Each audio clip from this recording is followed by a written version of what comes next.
Hi. I watched a late night movie on Friday the other day, and it was a Netflix exclusive, and we all know how good those are. And it was Cargo.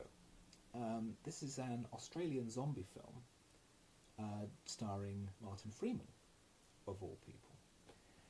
And its setup is fairly rote for this kind of movie. There's been some kind of zombie apocalypse, and the gimmick is that the zombies take 48 hours to go from infection to completely turning. And there is a couple on a houseboat. They're sailing somewhere along the river in the Australian outback, and they have a young daughter.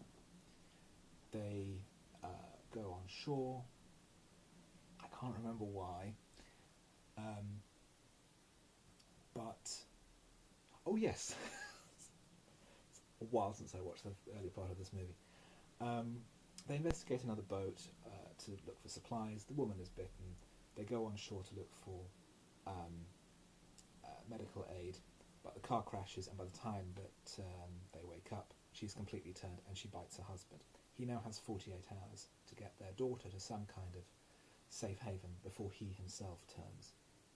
So this is then the story of the film, of his last 2 days of life as he tries to find somewhere or someone to look after his young daughter. The film takes a quite spiritual approach to the idea of the zombie apocalypse. Australian Aboriginals are a major part of the story, and it's suggested that the illness is some kind of malaise, some kind of malady that has been brought about by unrestrained civilization. That it's the simpler way of life, the more tribal way of life. That is the true way of living, and as such, the Aboriginals have found ways to keep the diggers, as they're called, because they have this weird habit of burying their heads in the sand, which I think is a really, really clumsy narrative device. They keep doing that, and they've found a way of warding them off. The white paint they use in sort of ceremonial activities in some way repels the diggers.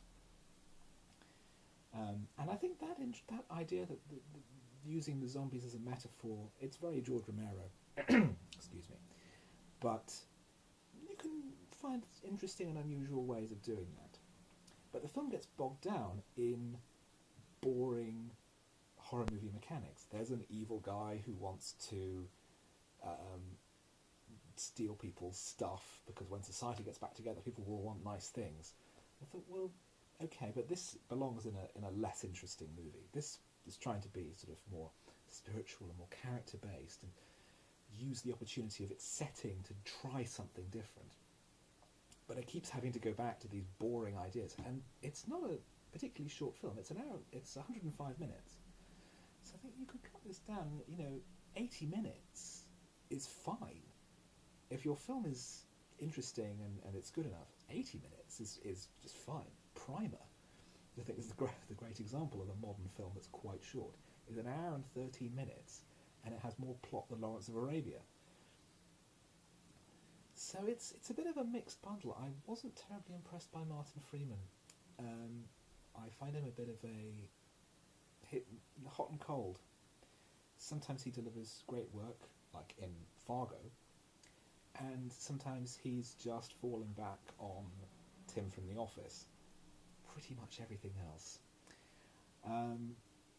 The other cast is generally very good. It was nice to see David Gumpelil, the Aboriginal boy from Walkabout, is in the film as a tribe's clever man, that kind of ceremonial leader type. And maybe betraying my lack of knowledge of Aboriginal culture here. And it looks beautiful. It's sincere. It's sincere, which is nice. It shows that Netflix originals are only bad when they've been dumped by a studio. This was an independent film that Netflix picked up. I think for everywhere outside Australia had a theatrical release. Everywhere else it was Netflix.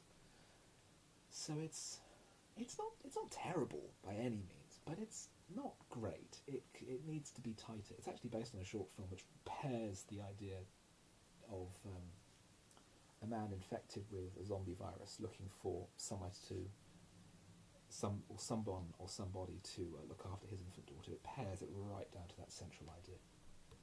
And we know that for Martin Freeman's character, there's not going to be a happy ending. There's not going to be some kind of magical cure.